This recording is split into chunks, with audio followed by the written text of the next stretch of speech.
Hello. Welcome guys. तो आज हम लोग पढ़ेंगे एक नई बुक, नया किताब, एक नई सीरीज स्टार्ट होगी जो कि है BPCE 141 सकारात्मक मनोविज्ञान। सकारात्मक मनोविज्ञान में क्या है? मुख्य तौर पर अगर आप इसको समझो तो आपके जीवन को बहुत बेहतर, सारी दुविधाओं को ख़त्म करके जीवन को सही रूप से, कल्याण रूप से जीने का तरीका है। तो इसमें 16 यूनिट्स है, 4 पार्ट में बुक डिवाइडेड है। हम लोग अभी पढ़ रहे हैं पहला पार्ट जो कि 5 यूनिट का है। कोई भी वीडियो मेरे प्लेलिस्ट का या मेरे यूट्यूब चैनल का इतना बेहतर होने की कोई गारंटी नहीं है कि जिसको आप देखो और आप जाकर डायरेक्ट एग्ज़ाम दो और आप एग्ज़ाम में बहुत अच्छे से पास हो जाओ और बहुत अच्छे मार्क्स आ जाए। ऐसी कोई चीज़ हो नहीं होगी, ये बात हम अभी बता दे रहे हैं। कोई चांस नहीं है जब तक आप थोड़ी सी भी मेहनत खुद से ना करो। तो अगर आपको ऐसा लगता है कि आप लास्ट टाइम पे एग्ज़ाम के टोटो में, आपने ऑटो में, कहीं पे कार में बैठ के, बाइक पे बैठ के, साइकिल पे बैठ के इसको वीडियो को देखते हुए जाओगे और आप एग्ज़ाम दोगे तो आपको सब कुछ पता रहेगा और आपका एग्ज़ाम बहुत अच्छा जाएगा। ऐसा कुछ नहीं होने वाला, कभी हो ही नहीं सकता। तो सकारात्मक मनोविज्ञान का परिचय हम स्टार्ट करते हैं। तो आपको बहुत कुछ पढ़ना पड़ेगा, खुद से ही बहुत मेहनत करनी पड़ेगी, तब जाके आप कुछ अच्छा कर पाओगे। कोई इतनी इजी चीज़ नहीं होती है बैचलर कंप्लीट करना, मुश्किल काम ही है एक। तो चलिए स्टार्ट करते हैं सकारात्मक मनोविज्ञान का परिचय, यूनिट 1। तो सकारात्मक मनोविज्ञान का परिचय क्या है? तो सकारात्मक मनोविज्ञान आधुनिक मनोविज्ञान के भीतर 2 वर्ष पहले उभरा अन्वेषण का नया क्षेत्र है। ठीक है। प्रसन्नता और कल्याण की प्रकृति और संस्कृति और समाजों में इसे बढ़ावा देने वाली स्थितियों को समझने में विशेष बल दिया गया है। ठीक है। मुख्य तौर पर 2 साल पहले एक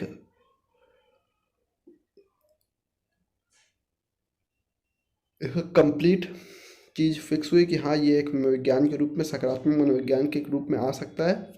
इसको 20 साल 2002 और 1998 से ट्राई किया जा रहा था। अलग अलग साइकोलॉजिस्ट, प्रोफेसर्स लोगों ने कहानियाँ बताई 1998 से। मनोवैज्ञानिक संघ के देखो लिखा हुआ है कि चीज़ों पे कि एक ऐसा मनोविज्ञान होना चाहिए जो पॉजिटिव माइंडसेट बिल्ड करने में और लोगों को सही रास्ते गाइड करने में ध्यान करे। तो इसमें 2 मनोवैज्ञानिक हुए। ठीक है। एक हुए सेलिंग मैन और दूसरे हुए, क्या बोलते हैं, दूसरे कहाँ गए यार, नाम नहीं दिख रहा हमको। मार्टिन सेलिंगमैन हुए एक, और गोरो या कुछ ऐसे ही नाम है उनका, वोंग, शायद वोंग ही है। एक सेलिंगमैन थे, हाँ, लक्ष्य और विस्तारित मार्टिन सेलिंगमैन। ठीक है। तो इसको 2 भाग में मुख्य रूप से सकारात्मक मनोविज्ञान को समझा जाएगा। ठीक है। इस तरह वर्तमान में सकारात्मक मनोविज्ञान के 2 दर्शन है, जिसे 2 लहरों कहा जा सकता है। 2 लहर है सकारात्मक मनोविज्ञान की। सकारात्मक मनोविज्ञान 1, सकारात्मक मनोविज्ञान सेलिंगमैन संस्करण, और सकारात्मक मनोविज्ञान 2, सकारात्मक मनोविज्ञान वोंग संस्करण। ठीक है। तो हमको दोनों ही देखना है, क्योंकि जब 2 लहर है तो हमको दोनों देखनी पड़ेगी, दोनों लहरों में गुजरना पड़ेगा। ठीक है। तो सेलिंगमैन एवं 6 जेट मिहाली के अनुसार सकारात्मक मनोविज्ञान का एजेंडा इस प्रकार है: अच्छे जीवन की दृष्टि को सुस्पष्ट करना, जो सुबोध और आकर्षण होने के साथ साथ प्रायोगिक रूप से सुदृढ़ हो। यह दिखाना कि कौन सा कार्य कल्याण, सकारात्मक व्यक्ति और समृद्ध समुदाय की ओर ले जा सकते हैं। ठीक है। कौन से काम कार्य इसके प्रलेखन में सहायता के लिए किस तरह के परिवारों परिणाम स्वरूप बच्चे फलते फूलते हैं। ठीक है। कौन सा कार्य परिवेश, श्रमिकों के बीच सर्वाधिक संतुलन में सहयोग देता है। कौन सी नीतियाँ के परिणाम स्वरूप सबसे निर्दिष्ट नागरिक जुड़ाव होता है, और कैसे लोगों का जीवन सर्वाधिक जीने योग्य बन सकता है। सकारात्मक मनोविज्ञान घोषणा पत्र कहता है, यदि व्यक्ति को सकारात्मक मनोविज्ञान का उपदेश प्राप्त करने हो तो इसका लक्ष्य अर्जित करना हो तो व्यक्ति को जैविक प्रयोगात्मक, व्यक्तिगत, संबंधपरक, संस्थागत, संस्कृति और वैश्विक सहित विभिन्न स्तरों पर सर्वोत्कृष्ट कामकाज का विचार करना चाहिए। इसका क्या अर्थ है और कैसे इसे किया जा सकता है? घोषणा पत्र के अनुसार हमें निम्नलिखित का अध्ययन करना चाहिए। इन स्तरों की प्रक्रियाओं के बीच गतिशील संबंध, अपरिहार्य प्रतिकूल परिस्थितियों, प्रतिक्रियाओं की व्यवस्था और अर्थ का सृजन करने में मानवीय क्षमता। ऐसे नए साधन जिनके द्वारा प्रक्रियाओं के माध्यम से अच्छा जीवन अपनी विभिन्न अभिव्यक्तियों में उभर सकता है।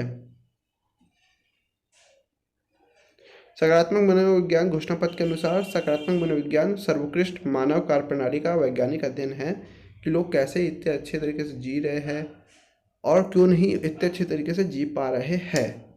व्यक्तियों और समुदाय के फलने फूलने के समक्ष बनाने वाले कारकों की खोज और प्रचार करना इसका उद्देश्य है। ठीक है। घोषणा पत्र आगे कहता है कि सकारात्मक मनोविज्ञान स्वास्थ्य के स्रोतों पर ध्यान केंद्रित करने के लिए शोध मनोवैज्ञानिकों की ओर से नई प्रतिबद्धता दर्शाता है। इस तरह के रोग और विकार इस प्रकार रोग और विकार पर पहले दिए जाने वाले बल से परे जाता है। इस क्षेत्र के अन्य शुरुआती अग्रणी स्वर्गीय क्रिस्टोफर पीटरसन का कहना है कि सकारात्मक मनोविज्ञान जीवन में जो सही होता है और जिससे जीवन सर्वाधिक जीने लायक बनता है उसका वैज्ञानिक अध्ययन है। ठीक है, यही चीज़ों को कहा गया है कई जगह। सकारात्मक मनोविज्ञान उन शक्तियों या वैज्ञानिक अध्ययन है जो व्यक्तियों और समुदाय को फलने फूलने में सक्षम बनाती है। इस विषय की मान्यता पर आधारित यह विषय इस मान्यता पर आधारित है कि लोग सार्थक और पूर्ण जीवन जीना चाहते हैं, उनके भीतर जो सबसे अच्छा उसे विकसित करना चाहते हैं और प्रेम, काम और खेल अपने अनुभवों को सर्वधित करना चाहते हैं। जगह जगह सब यही लिखा है कि सकारात्मक मनोविज्ञान का लक्ष्य है व्यक्ति और समुदाय के फलने फूलने में सक्षम बनाने के संवेगों, सामर्थ्य और गुणों को समझा जाए और निर्मित किया जाए। तो अलग अलग लोग हैं, तो अब आप लोग आ गए। सकारात्मक मनोविज्ञान लक्ष्य और विस्तार। पॉल टी वोंग की क्या दास्तान थी। डॉक्टर वोंग अर्थ केंद्रित परामर्श संस्थान इनकॉर्पोरेशन MCCI के संस्थापक अध्यक्ष और अर्थ केंद्रित परामर्श और चिकित्सा MCCT के प्रवर्तक है, जो एक एकीकृत अस्तित्व सकारात्मक चिकित्सा है। वोंग के विचार में समृद्धि और समृद्धि के लिए पीड़ा भी सकारात्मक संवेगों के अनुभव के समान ही आवश्यक है। इसलिए अपनी दृष्टि को वह दुख के माध्यम से समृद्ध अस्तित्ववादी सकारात्मक मनोविज्ञान 2.0 कहते हैं। वह इसे सकारात्मक मनोविज्ञान की दूसरी लहर भी कहते हैं। ठीक है, जैसे कि कहता है सकारात्मक मनोविज्ञान आंतरिक रूप से अस्तित्वगत है, क्योंकि यह मानव अस्तित्व के बारे में ऐसे मूलभूत प्रश्नों से संबंधित है। अच्छा जीवन क्या है, जीवन जीने लायक से बनता है, प्रसन्नता कैसे पाई जा सकती है। इन अस्तित्व संबंधी प्रश्नों का हालांकि लोगों के अस्तित्व संबंधी चिंताओं को पहचाने बिना मात्र सकारात्मक मनोविज्ञान शोध के माध्यम से पूर्ण समाधान नहीं किया जा सकता। परिपक्व सकारात्मक मनोविज्ञान के लिए जरूरी है कि यह अपने अस्तित्व मानवतावादी मूल की ओर लौटे, ताकि जीवंत अनुभवों की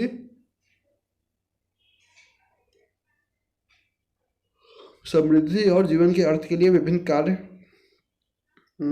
मार्ग पुनः खोजे जा सके।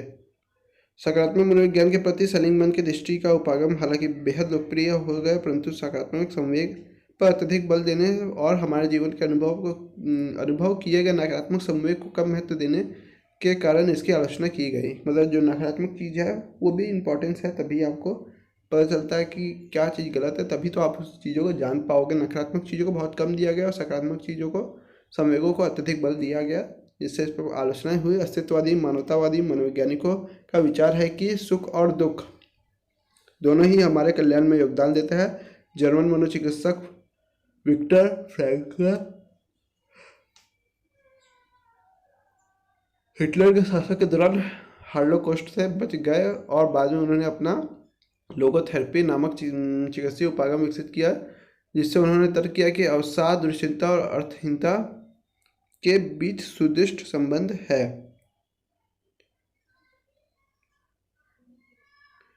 ठीक है, ठीक है, ठीक है, ठीक है।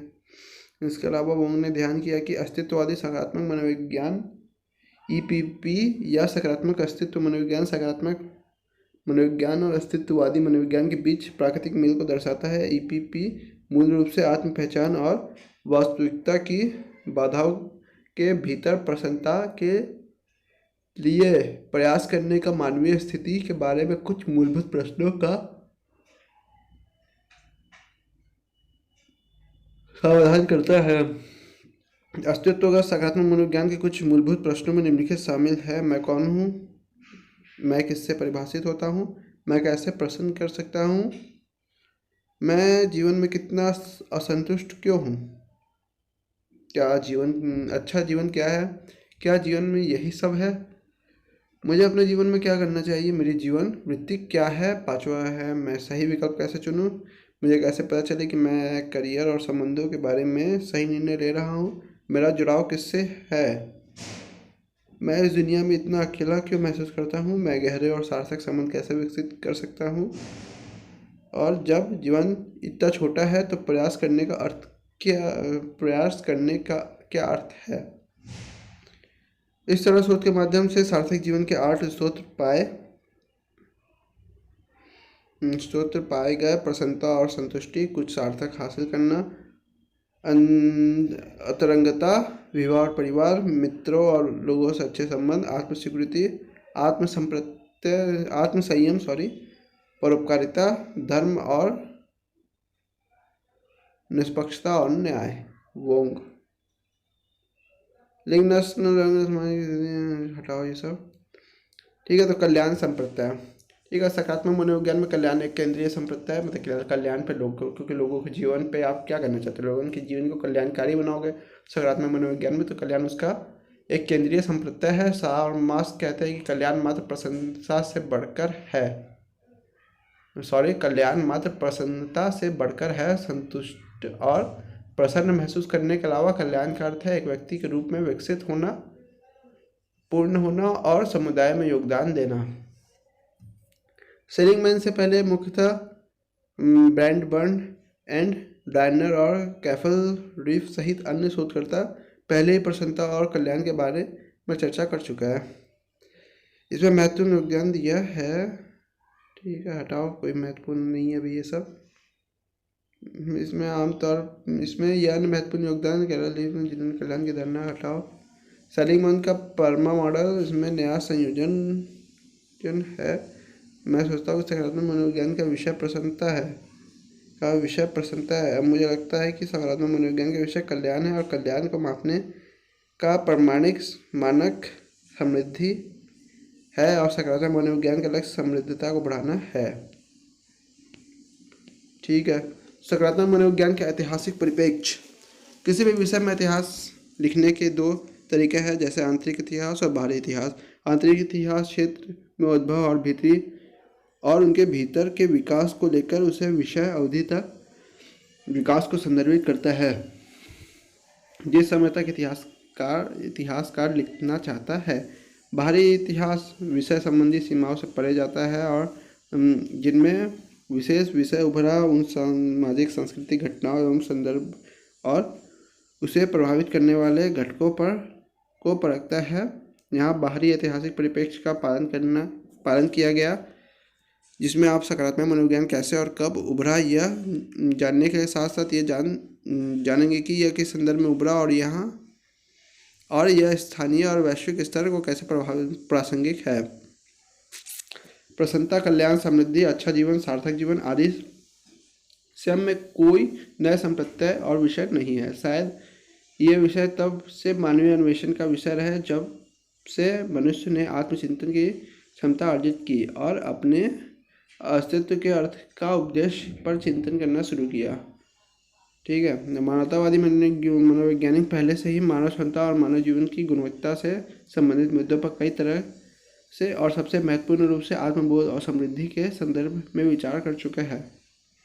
अब्राहम मैस्लो ने अभिप्रेरणा और व्यक्तित्व पर अपनी चर्चाओं में पहले ही सकारात्मक मनोविज्ञान शब्द का उपयोग किया था। कार्ल रोजर्स की स्वीकृति हटाओ, लंबी चौड़े इतिहास बता रहा है। आप लोग इतिहास सेगमेंट थोड़ा पढ़ लेना, हो सकता है एक क्वेश्चन बने, या तो सकारात्मक मनोविज्ञान 1 से बन सकता है, क्या है व्याख्या कीजिए, या सकारात्मक मनोविज्ञान 2 से बन सकता है, या वो डायरेक्ट पूछेगा कि सकारात्मक मनोविज्ञान के ऐतिहासिक बताइए, या सकारात्मक मनोविज्ञान और अन्य सामाजिक विज्ञान में क्या अंतर है, ये भी पूछ सकता है। ये भी एक अच्छा क्वेश्चन लगता है उसको। तो फर्स्ट यूनिट से एक क्वेश्चन आएगा ही आएगा, और कोशिश ये रहती है कि इंट्रोडक्शन ही पूछा जाता है। अंतर पूछ भी सकता है सेकंड क्वेश्चन और क्वेश्चन में, तो ध्यान रखना आपको क्या सही लगता है। इंट्रोडक्शन आप पढ़ रहोगे, समझे रहोगे, कॉन्सेप्ट क्लियर रखोगे अपना, तो आपका चैप्टर हमेशा पूरी बुक अच्छे से स्ट्रांग रहेगी, याद रहेगी और चीज़ें समझ में आएगी ज़्यादातर। तो इंट्रोडक्शन हमेशा से स्ट्रांग रखना, कॉन्सेप्ट क्लियर रखना। सकारात्मक मनोविज्ञान का मुख्य थीम चूँकि प्रसन्नता, कल्याण और समृद्धता है, इसलिए अन्वेषण का यह क्षेत्र एक तरफ अर्थशास्त्र, राजनीति विज्ञान और समाजशास्त्र जैसे सामाजिक विज्ञान के अन्य विषयों से संबंधित है। वहीं दूसरी तरफ चिकित्सा मनोविज्ञान और सार्वजनिक स्वास्थ्य से संबंधित है। सामान्य तौर पर हम कह सकते हैं कि सकारात्मक मनोविज्ञान का संबंध ऐसे किसी भी विषय या उसके भीतर के उपविषय से जिसका मानव कल्याण से कुछ लेना देना है। सामाजिक वैज्ञानिकों द्वारा जीवन गुणवत्ता पर किए गए पहले से अधिकांश अध्ययन कुछ ऐसे सामाजिक संकेतकों पर केंद्रित है जो बेहतर जीवन सुनिश्चित करते हैं। ठीक है, तो नैदानिक मनोविज्ञान के रूप में कार्यरत पॉल वाचटेल ने the poverty of affluence A psychology portrait of the American of life शीर्षक वाली पुस्तक में अपना भलीभांति वर्णन किया है। इसका भलीभांति वर्णन किया है, करने दो, कर दिया तो। जीडीपी से GNHI मानव विकास के समग्र दृष्टिकोण की तरफ एकल राष्ट्रीय प्रसन्नता, नेशनल ग्रॉस हैप्पीनेस। ठीक है, अच्छा, तो यही है GNHI, हैप्पीनेस इंडेक्स होता है, ठीक बोल रहा है। शब्द पहली बार भूटान के चौथे राजा किंग जग्गे सिंगे वांगचुक द्वारा 1972 में गढ़ा गया था, जब उन्होंने घोषित किया था कि सकल घरेलू उत्पाद जीडीपी की तुलना में सकल राष्ट्रीय प्रसन्नता अधिक महत्वपूर्ण है, कि लोग कितने आपके देश में खुश है, ना कि सकल घरेलू उत्पाद की हमारी जीडीपी कितनी बढ़ रही है, हमारे देश में इतना पैसा है, हम ये किए, हम वो किए। और नेशनल हैप्पीनेस इंडेक्स ज़्यादा इंपॉर्टेंट है कि लोग आपके क्या खुश है इतने पैसा होने के बाद भी। जैसे हबीबी तेल तो है, लेकिन पानी कहाँ से पियोगे हबीबी। इस संप्रदाय का तात्पर्य है कि सतत विकास में प्रगति की धारणाओं के प्रति समग्र दृष्टिकोण अपनाया जाना चाहिए और कल्याण के गैर आर्थिक पहलुओं को भी समान महत्व दिया जाना चाहिए। ठीक है, तो GNH सूचकांक वही क्या है, gross happiness, gross national happiness index जो होता है हमारे में निम्नलिखित 9 डोमेन शामिल है: मनोवैज्ञानिक कल्याण, स्वास्थ्य, शिक्षा, समय का उपयोग, सांस्कृतिक विविधता और तन्यकता, सुशासन, सामुदायिक जीवांत, पारिस्थितिक विविधता और तन्यता और जीवन स्तर। ठीक है, तो तुम ये 9 चीज़ जो देख रहे हो अपने हिसाब से तुम सोच लो कि देश के कितने स्थान पर हम लोग का इंडिया होना चाहिए। मनोवैज्ञानिक कल्याण कैसा है हमारे देश का, तो एकदम खराब ही है। ठीक है, स्वास्थ्य ठीक है लोगों का यहाँ, लेकिन कुछ लोगों का खराब है। समय का उपयोग बहुत अच्छे से लोग कर रहे हैं, आप मेरा वीडियो देख रहे हो, उसके बाद किसका वीडियो देखोगे मैं तो हमें बताने की जरूरत नहीं है। सांस्कृतिक विविधता और तन्यकता, सुशासन, करप्शन में ही लिप्त है, सामुदायिक जीवांत, हिंदू मुसलमान चल रहा है, पारिस्थितिक विविधता और तन्यकता और जीवन स्तर ऊपर नीचे गिर रहा है, फ्लक्चुएट हो रहा है बहुत तेज़ी से। कई लोग नीचे से बहुत ऊपर चल जा रहे हैं और कई लोग ऊपर से फटाक से नीचे गिर जा रहे हैं। यह विचार भूटान सरकार ने आगे और भूटान अध्ययन केंद्र में परिष्कृत किया। इन 9 डोमेन्स में 33 संकेतकों के साथ GNHI को संशोधित संस्करण जारी किया गया था। संयुक्त राष्ट्र वर्ष 2001 में 68 सदस्य देशों ने के समर्थन से प्रस्ताव के माध्यम से GNHI को अपनाया गया। प्रस्ताव सतत प्रसन्नता, सस्टेनेबल हैप्पीनेस और कल्याण को बढ़ावा देने के उद्देश्य से विकास के लिए समग्र दृष्टिकोण का आह्वान करता है। मूल संकट सकारात्मक मनोविज्ञान अमेरिकी समाज में नैतिक और आचार संबंधी मोर्चों पर अनुभूत किए गए मूल संकट की आंशिक प्रतिक्रियाओं के रूप में उभरा और इसलिए यह स्वीकार्य रूप से एक सांस्कृतिक घटना है। इसके परिणाम स्वरूप गुणों और चरित्र सामर्थ्यों के अध्ययन पर नए सिरे से ध्यान केंद्रित किया गया। पीटरसन और सेलिंगमैन द्वारा विकसित क्रियान्वित मूल सामर्थ्य सूची शोधकर्ताओं के बीच बहुत लोकप्रिय हो गई। यह विश्व की सभी मुख्य और कम ज्ञात आध्यात्मिक परंपराओं द्वारा समृद्ध किए गए चरित्र सामर्थ्यों के अध्ययन के लिए व्यवस्थित और व्यापक उपागम है, जिसमें बौद्ध धर्म, ईसाई धर्म, कन्फ्यूशियसवाद, यहूदी धर्म, इस्लाम, सूफीवाद, उपनिषद, योग और विभिन्न अन्य धार्मिक परंपराएं शामिल है। यह अमेरिकी समाज में अनुभूत किए गए मूल्य संकट के लिए मनोवैज्ञानिकों की प्रतिक्रियाओं के सबसे अच्छा उदाहरण है।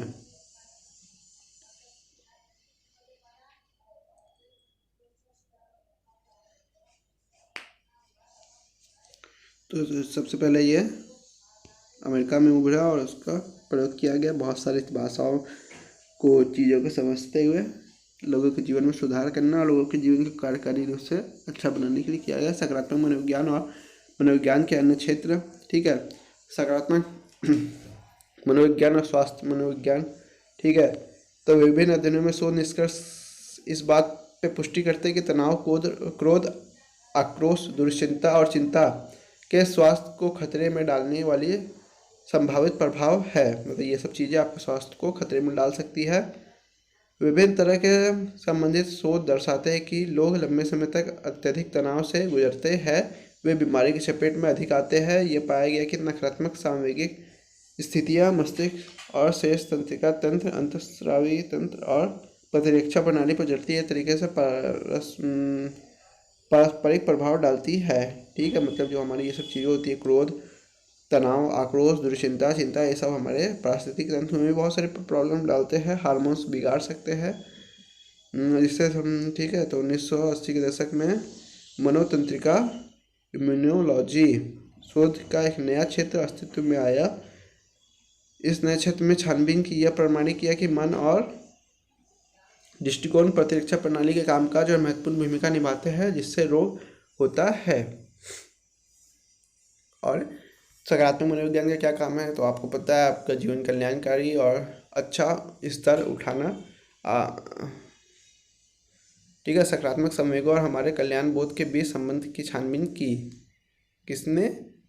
Barbara Frederiksen.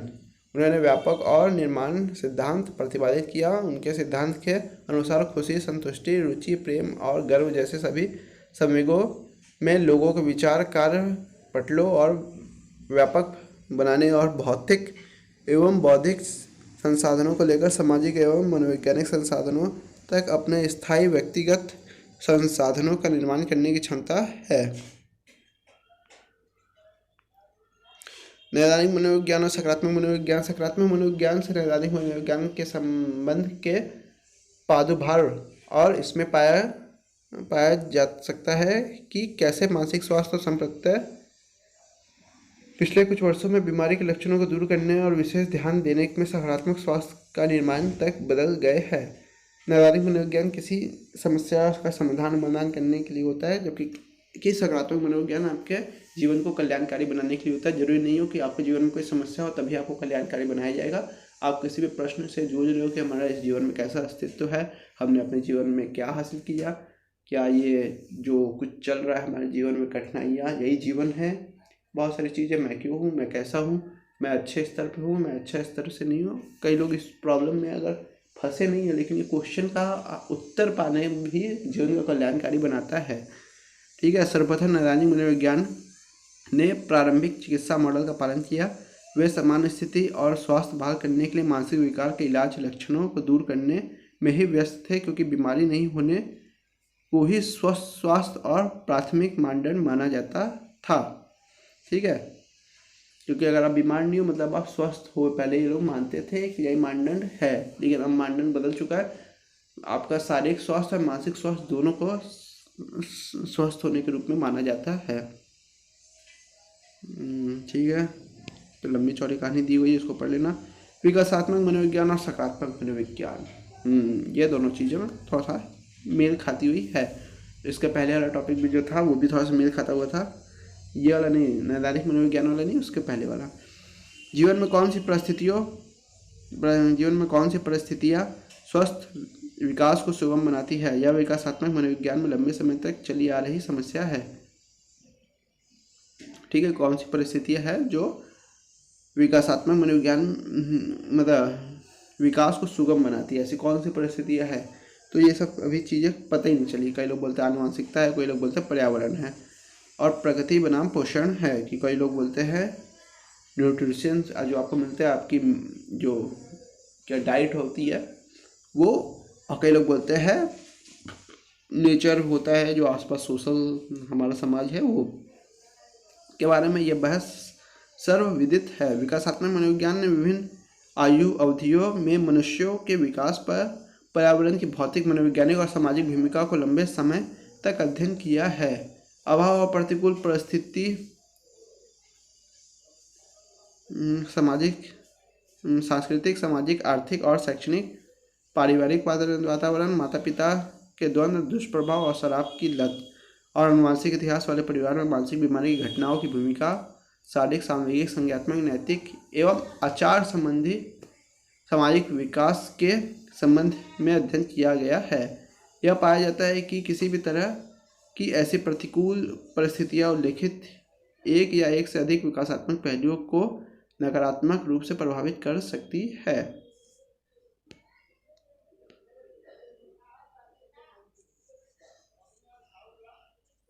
ठीक है। उत्तर अभिघातक समृद्धि अन्य ऐसा संप्रत्यय है जिसमें सकारात्मक मनोविज्ञान के विकास मनोविज्ञान के संबंध को प्रदर्शित करता है। यह उत्तर अभिघातक दबाव विकार के विपरीत है।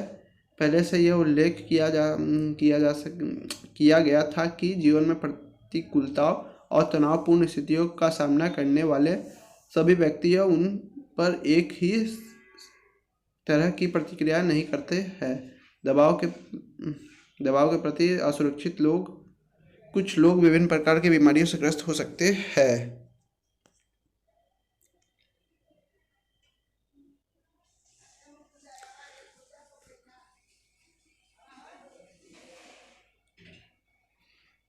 ठीक है। व्यक्ति मनोविज्ञान और सकारात्मक मनोविज्ञान। व्यक्ति मनोविज्ञान के इतिहास पढ़ने से पता चलता है कि कई दशक पहले गुण और चरित्र शब्दों को वैज्ञानिक नहीं माना जाता है, क्योंकि वह मूल्य से लदे शब्द है। इसलिए गॉर्डन ऑलपॉट द्वारा उनके स्थान पर तटस्थ और वैज्ञानिक शब्द के रूप में व्यक्तित्व शब्द प्रस्तुत किया गया था। आज हम वैज्ञानिक अन्वेषण के मान्य संप्रत्ययों के रूप में इन शब्दों को पुनर्र्जित करते हुए घूम फिरकर वहीं पहुंच गए। इतना ही नहीं, परोपकारिता, क्षमा, आभार, प्रेम, साहस, रचनात्मकता, अर्थ, ज्ञान, आध्यात्मिकता, ज्ञानातीत होना और मानवतावादी मनोविज्ञान के समृद्ध आत्मसिद्धि जैसे विभिन्न अन्य विषयों को भी नए जोश से अध्ययन किया गया है। सकारात्मक मनोविज्ञान के विभिन्न आलोचक है जो इंगित करते हैं कि छानबीन की इस क्षेत्र में नियम मानवतावादी मनोविज्ञान में है, लेकिन इसे पर्याप्त रूप से स्वीकार नहीं किया गया है। तो ठीक है, हटाओ, नहीं स्वीकार किया गया है। तो ये भी थोड़ा सा सिमिलरिटीज है इन दोनों में, व्यक्तित्व मनोविज्ञान और सकारात्मक मनोविज्ञान। सकारात्मक मनोविज्ञान और व्यक्ति विज्ञान दोनों ही व्यक्ति के कल्याण और पे जोर देता है। व्यक्तित्व मनोविज्ञान व्यक्ति केंद्रित चिकित्साओं में आता है।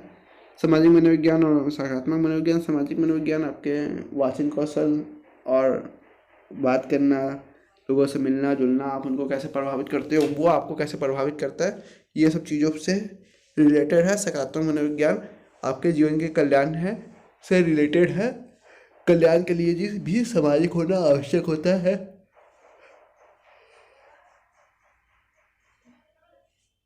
कि लोगों को कैसे ट्रीट कर रहे हो, ये सब चीज़ें होती हैं। कहाँ चला गया? बहुत हमें इस वाले हाथ से बढ़ाना ही नहीं चाहिए, इससे आगे पीछे होने के चांस ज़्यादा हो जाते हैं। अच्छा, तो लास्ट टॉपिक बचा है धर्म का मनोविज्ञान और सकारात्मक मनोविज्ञान। धर्म का मनोविज्ञान। धर्म चाहे किसी भी संप्रदाय का हो, इसके दो प्राथमिक पहलू है, ईश्वर या देवत्व में विश्वास और संबंधित मान्यताएं, ठीक है, जो होती है देवता, ईश्वर, पैगंबर, दूत, है ना। और दूसरा है पालन करने के लिए निर्धारित नैतिक और आचार संहिता, जो लोगों के धर्म में नीतियाँ होती है, भगवत गीता, कुरान, बाइबल, अन्य अलग अलग जो चीज़ें होती हैं अन्य धर्मों में। हाल के वर्षों में धर्म और आध्यात्मिकता के बीच भी अंतर किया गया है। धर्म का उपयोग अक्सर तब किया जाता है जब कोई व्यक्ति निर्धारित रीति रिवाजों और अनुष्ठानों का व्यवहार करते हुए संबंधित और संस्थागत विश्वास प्रणाली का उल्लेख करता है। अध्यात्म का उपयोग तब किया जाता है जब अपनी जागरूकता के विस्तार के माध्यम से विभिन्न धर्मों के सीमित दृष्टिकोण से परे श्रेष्ठ सार्वभौमिक सिद्धांत से जुड़ने के प्रति व्यक्ति की इच्छा और प्रयासों को संदर्भित किया जाता है। यह पाया गया कि मानवीय गुणों को व्यक्त करने के व्यक्तित्व के स्वयं के कल्याण और दूसरों के कल्याण में योगदान मिलता है।